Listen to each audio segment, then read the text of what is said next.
The Susan Brender Show is a radio show online broadcasted on YouTube across the United States and globally.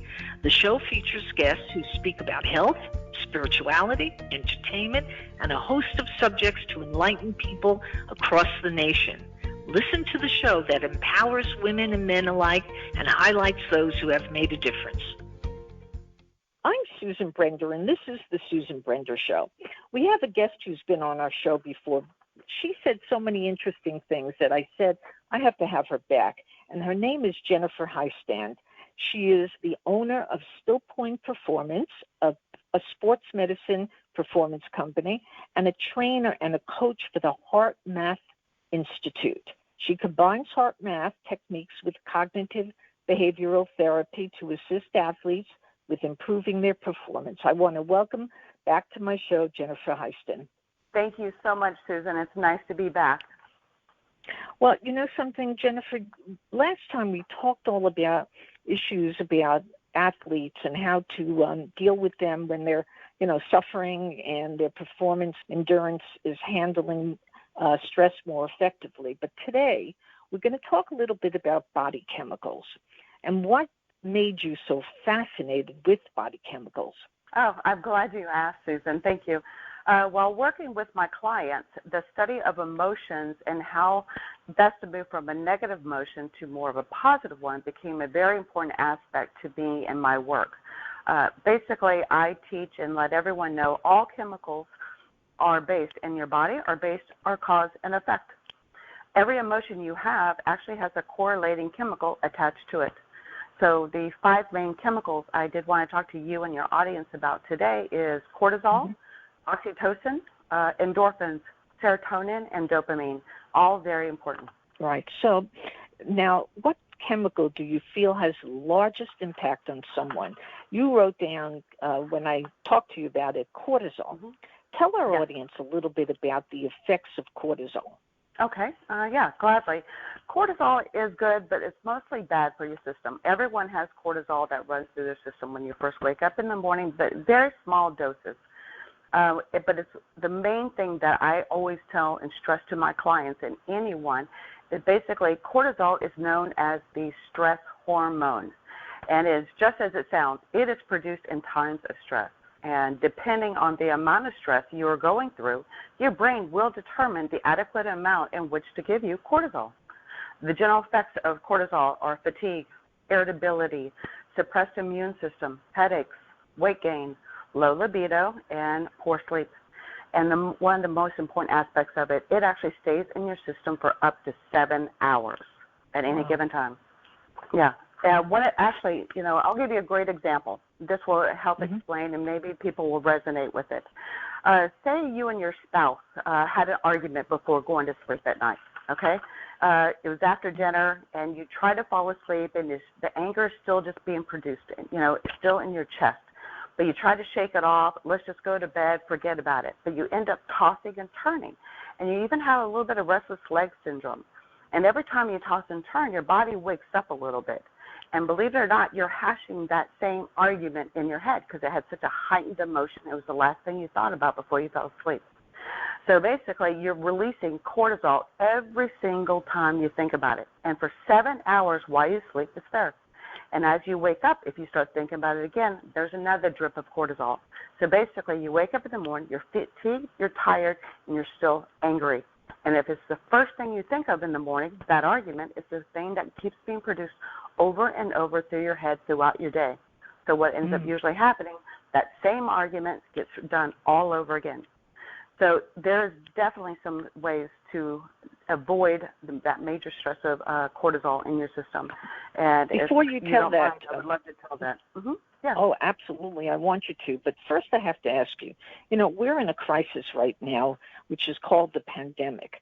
People are suffering. People are totally stressed out. Now, how does cortisol affect what they're doing now, which is staying home and doing virtually nothing and just getting depressed and anxious? I want to understand, really. Tell me a little bit more how you would deal with that. Well, actually, you'll be able to get a really easy picture of this. So, yes, of course. First, there was heightened emotions at the beginning of it, the pandemic, the toilet paper raid. you name it, a little bit of excitement, adrenaline raced with the cortisol. But people are used to that high level of stress that's quick on, hurricanes, whatnot. But the problem comes is when it's every single day. You get a mild, some days you're more stressed, some days you're less stressed. It depends, but you're still having that cortisol dripping through your system. Now, a big aspect of it, first of all, cortisol is one of the lead things that leads to heart disease. So over a period of time, you're building up that cortisol, and there's no release for it. So as people have been quarantined, now you can understand why it was so easy, like a flame to a match with the protest. That cortisol has been built up and nowhere to go, and it's released with adrenaline. So think of when you're arguing, you're angry, that cortisol is released with a heightened emotion. So those protests, anything was just made to happen, and yes, it is a direct reflection of cortisol. People do not realize, and as I said, one of the side effects is a depressed immune system. So, yes, it is actually making it much worse for their bodies. What I want to know is that if you're in a deeper state of relaxation, rejuvenating your body, and allowing, say, for example, someone like you or a therapist to better support these problems, how would that work? Can you explain to our audience when somebody comes into your office and they say, I am just so stressed, I'm angry, I am dealing with a lot of things that I don't want, and I just don't know what to do about it, what would you tell them? Well, the first thing I would actually, before telling them, everyone's more visual than they are audible, especially men. But, yes, everyone's visual. So I hook them up to a laptop, first of all, that records what's happening with their breath, emotions, and heartbeat, what's happening into their brain. And they will see live in action what is happening to their brain with that heartbeat. I will go over, say they're upset at their child, okay, and they're constantly being angry and they can't get around it. Well, I'll let them talk about it, and they'll see on screen what is happening because of that racing and heightened emotion, what is happening to their cognitive ability. That means when you're in an argument and you're upset and these protests and people are yelling and screaming, they don't even realize what they're saying. How many times you've been in an argument, you don't even remember why you said it or what you said, all these things, because literally your brain has taken a back seat and it is just adrenaline fueled. So once they see it, and then I calm them down with some techniques, and then they can see live as well, visual, their heartbeat resting, calming down, and they also see what's happening to their cognitive ability, that now they're becoming more coherent. That's when you can make the better decisions. You can decide to proact versus react to any event that's in front of you. Explain that a little bit more. You just said proactive versus, what is it? React, yeah. I explain it to my clients, especially if they're younger clients that I work with. It's like a pinball machine. Most people, when they wake up in the morning, first thing they do, they have a thought. Mostly it's about what they have to do that day, or stress of an event that happened the night before. And all of a sudden, it's just like that pinball machine. You pull back that handle, and that's the start of your day. And the first thing you ping off of, basically is whatever that first thought was, a bad email that you read, stress of a meeting that you have ahead of you, knowing that you're stuck in quarantine again, you're not going to get a paycheck, you're possibly going to be unemployed. Those first thoughts are the first thing that pings off, and all of a sudden you're bouncing off objects, people, email, the news, everything all day long, and you're reacting off of it versus proacting and deciding how best you are going to handle that day. Deciding the night before you're going to wake up in the morning and just find appreciation for those 5 minutes laying in bed, that you do have a roof over your head, that you have food and your kids are healthy, your family is healthy.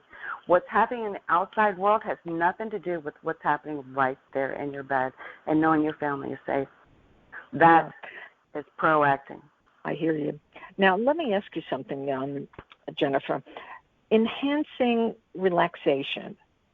What do you say to people when they say to you, I am so stressed because of the situation that's going on, but I need to enhance my relaxation? What are the techniques that you would recommend? Okay, there is quite several. One is inner ease. That means basically your breath, your inhale and your exhale is like a gas and a brake. So when you're breathing in, you're pumping in oxygen. That's almost like you're accelerating, okay? It's giving your body gas. You can even feel it. If you take a large breath in, you can feel actually your blood move around in your legs, circulating. It's like a gas, gets things pumping. Your exhale is basically a brake. It slows things down. So you are in control at any given time, whether you want to give your body gas or you want to slow it down. By having a longer inhale, if you want to rev up, get some energy, if you're just waking up from a nap, and a shorter exhale, maybe 5 seconds in and only 3 seconds out. If you want to calm your racing thoughts, if you're angry or you notice you're about to be in a situation that you feel you're getting a heightened emotion, breathe, exhale longer, slightly parted lips. Hear the wind coming from your lips. That helps you stay in the present moment because you can only have 2 conscious thoughts at any given time. By using your physical body sensations and paying attention to them, you can't focus on anything outside of yourself. So this, and you breathe, exhale out longer. It slows your heart rate down. And then always, once you've done that for like 3 good breaths in and out, find appreciation. Appreciation is your heart rate of 0.1 hertz. It's the perfect one that lines up with your ANS system that goes perfect coherent thought processing. That emotion of appreciation, and you can find appreciation in anything. You can look and know that your family's safe. No matter what families out there are sick, know that your family's safe. That's your number 1 priority. What do you have control over in that situation? Not what you don't have control over. There's too many things out there we don't right now. You find and you recognize and you appreciate what you do have control over. Always. And breathe. That's interesting. Well, you've talked a little bit about cortisol, but there are 4 chemicals that impact our lives, and the other ones that I'd like to learn a little bit more about is serotonin and endorphins, because they have a big impact on the body as well, and the psychological behavior, and also, I suppose, physical situations as well. So I want to know a little bit more about the serotonin and the endorphins. Would you tell our audience how they affect the body and how they affect the mind? Absolutely. Serotonin is the one chemical I talk a lot with my clients outside of cortisol because it is known as the confidence chemical. It is the one that you have when you feel proud of yourself, okay? It helps build your confidence in yourself. So basically, every single day, we always search for evidence in our daily lives to always find self-assurance. We do. Everything between selfies, social media posts. It's what a man does when he beats himself on the chest and says, I'm the man. Think of the caveman cartoons back then. Yes, they are releasing serotonin. It is actually a confidence booster. And you can receive literally serotonin when also you're proud of somebody else, your children, not just yourself. You can get that serotonin. It's what makes your shoulders go back, your head goes up automatically, unconsciously, because of serotonin. It is the one that makes you feel proud of yourself. And to get serotonin, there's many different ways. Have self-talk with yourself. People do it all the time. You've seen evidence of it. People say, I gave myself a self-talk. Look in the mirror. Tell yourself why you're so great, why you deserve that promotion, why you deserve and why you're the best at what it is that you do. If you want more serotonin, tell your children more how proud you are of them. Tell a friend be excited for them when they get a promotion. You can get excited and get serotonin by being happy and proud for somebody else. That pride helps build self-confidence within yourself, whether it's towards yourself or somebody else. The other one is endorphins, as you said. Endorphins is amazing. If you are even a recreational workout person, you know what endorphins is. It usually kicks in about 10, 15 minutes into a workout. It's kind of like this first 10, 15 minutes, you're still trying to talk yourself into why you're doing this versus just relaxing and kicking back at the end of the day. But actually, all of a sudden, 10, 15 minutes, now all of a sudden your blood gets kind of going, right? Your juices, now you start actually tapping into the music you're listening to. It starts feeling good, the sweat coming off your body, your muscles and stretching. Yeah, that's endorphins. But also endorphins is also related to morphine. That's basically, the names are actually correlated. It masks pain. If you're ever attacked by somebody or if you're injured and you still need to get to a hospital and you're alone, that adrenaline kicked in with the endorphins help mask the pain in order for you to get someplace. If an athlete is injured while playing, they won't even feel it till after they sit down. That is the endorphins, what it does for you. Interesting. You mentioned oxycodone, right? And oxytocin. Oxytocin, excuse me. And you mentioned it. Isn't it a dangerous drug? And, when you hear people that, I'm talking really about mostly young people, they're taking it and they're abusing it. What do you think about that?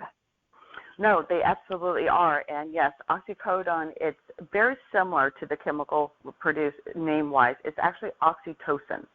Oxytocin, kind of like if you want to correlate the two, so oxycodone just makes you feel great. It just gives you a great high. That's why it's so popular among, everyone, actually. But as far as oxytocin, it's actually known as a love chemical. When you've been madly in love and you can't find your shoes anywhere or you can't find your keys and you open up the refrigerator, and there they are, that's oxytocin. It helps you basically lose your mind because you're on such a high. You forget to put your makeup on, you walk out the door. That is oxytocin. You're so excited, and it's that love. It is a love chemical. Yep, get it all the time. But it's also known as a bonding chemical as well. Oxytocin, you get that release along with serotonin when you give birth. It's a love thing because of love, and it also helps create the bond between mother and child. So oxytocin is absolutely amazing to have. That is one of everyone's favorite, that love, happy, giddiness. But there's many ways you can get oxytocin. You can actually get a small drip of oxytocin by opening up a door for somebody and look them in the eye and just smiling, just acknowledging, because it is that form of a connection, an instant connection with somebody. Absolutely. So depending on the level of affection or excitement or doing something nice, having a connection with somebody else, you get drips of oxytocin. Yeah, it's actually quite amazing. Yeah, and the other ones, just let me interrupt you for a moment. When you talk about this particular problem, but taking the oxytocin, it makes me smile. I feel like smiling because you're offering me a little bit of hope that just saying hello to somebody, just looking them in the eyes, is really going to make you feel better. That's kind of neat and very exciting. Now, just before we let you go on, I want to understand any of these chemicals found in food, and if they are, I'd like to know what your diet plan would be. No, that would be great for everybody. No, these are internal chemicals released in your body, so automatically from your brain. They're neurotransmitters. Depending on the emotion you're having, they get released from your brain. That basically, all these chemicals do is help you form habits. If you want to think of God or whatever your religious beliefs are, or however, it's just how your body works, it kind of helps keep you going. At any time, if you want to keep up a habit of something, of feeling good, I volunteer once a week at a food bank. And as amazing as it sounds, people are like, oh, my God, that is so caring and so nice of you. Yes, it originally started because of that, because of the quarantine. A lot of people who volunteer were older, and they couldn't volunteer anymore, so there were spots to be filled. So I filled in. But I almost selfishly, I get returned back because I walk away not only with that sense of pride from serotonin, knowing that I did something great, but also every time I hand a box of food to a family, or one of those kids are looking at me and smiling and says thank you, oxytocin all day long. I have a high for the rest of the day because of that. Absolutely. That is fantastic. So there's many different ways. If you want to get it, if you adopt an animal, you could get it from a pet. You can bond and have that love with the pet. Just get excited about them again. When you take 5 minutes, so many people, you get so used to your animal, especially if it's not a dog who's always happy to see you, a cat, a bird, whatever that is. Take 5 minutes staring at it and talking and playing with it. You'll receive oxytocin instantly into your system. Yeah, and especially now, Jennifer, when people are so isolated that they need something, and when you say get a little dog or get a little cat or somebody to keep you company, it's very important, it sounds like. Now, most important in this interview today is I want you to tell our audience about your new book. Oh, I appreciate that. Thank you. Yes, I have finally just finished wrapping it up. It is now at an editor and coming back to chapters. So once that's done, now the layout will have to be done. So we are hoping that by October it will be released. It's called How to Master Your Mind in Sports, basically how to hack your mind. And it is going to be an amazing book. It basically teaches you how to be the still point, which is why the name of my company is. It means a still point, being present at one point in your mind, being the here and now. And it basically, at the point of stillness, you no longer need to manage your thoughts or handle your emotions if you're actually present in the moment. Did you know, Susan, if you're actually present in the moment at any given time, truly zeroed in right here and now, you actually have no emotion whatsoever? You don't. You don't. Yeah. If you're excited or overwhelmed about something because you're thinking about a subject, or you're looking at somebody and focusing on somebody else other than right now, here and now, there's really actually no emotion tied to your present moment. So I basically teach them in this book, and I lay it out, basically the inner workings of your mind and body to enhance your performance for athletes. Sounds very interesting. And also, if people want to know a little bit more about you, how do they find out about you? Sure. My website is StillPoint Performance, so STILL pointperformance.com. And they can go to my website at any given time and reach out to me. My email address is stillpointperformance@gmail.com. They can reach out to me by email, or they can also give me a call at 561-570-5544 if they'd like to reach out and set up an appointment. I'm sure they do. I can't believe that people won't, because you offer so much information and education that I'm sure everybody's going to find your book very interesting. But with that in mind, I do have one more question, and that is the question of what sets your book apart from any of the other books that are on the market. Okay. Well, as far as athletes-wise, I have been working with a lot of non-athletes, especially during the quarantine. But as far as this book coming out, geared towards athletes and why it is different, is any kind of mental performance book you have on sports is basically generated towards an individual sport. Your baseball, soccer, football, basketball. This book is geared to every single athlete, no matter what sport it is. Because, again, it teaches you the inner workings of your mind and body. It doesn't matter if you have a tennis ball, a football, a soccer ball. It does not matter, or a golf club in your hand. It all works the same. Once you learn how to recognize your own emotions and what effects it's having on your physical performance, you teach yourself. You learn yourself. Once you know your body, your mind, and your body, there's nothing else like it. Your whole life changes, not only your athletic ability, but also how you handle situations, events, stress. It helps every aspect of your life. That is true. Yeah. Jennifer, the other thing I want to know is that young people need to know a lot about what you're doing, okay, because you're identifying issues that will really, truly make a difference in their lives.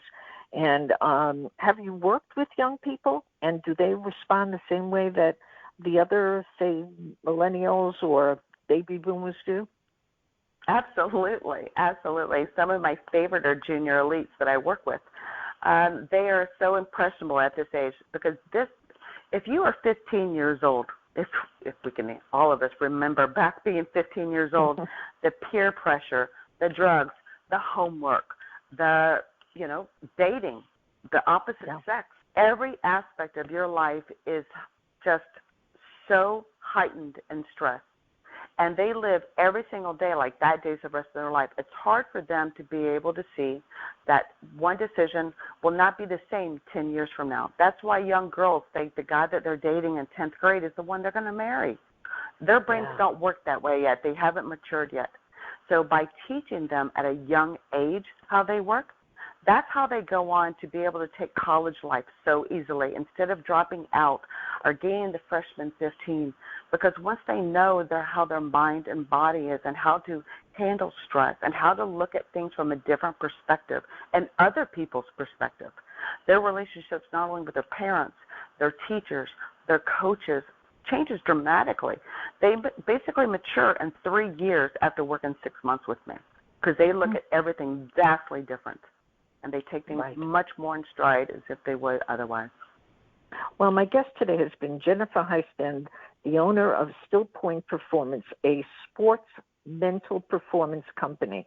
I want to thank you so very much, Jennifer, for being on the Susan Brender Show, and keep up the good work. It sounds like your new book is going to be amazing, and you're doing so much, and I really appreciate letting you tell our audience about so many things, okay? So thanks again. Much appreciated. Thank you so much, Susan, and thank you to your audience as well. I look forward to talking to you again soon.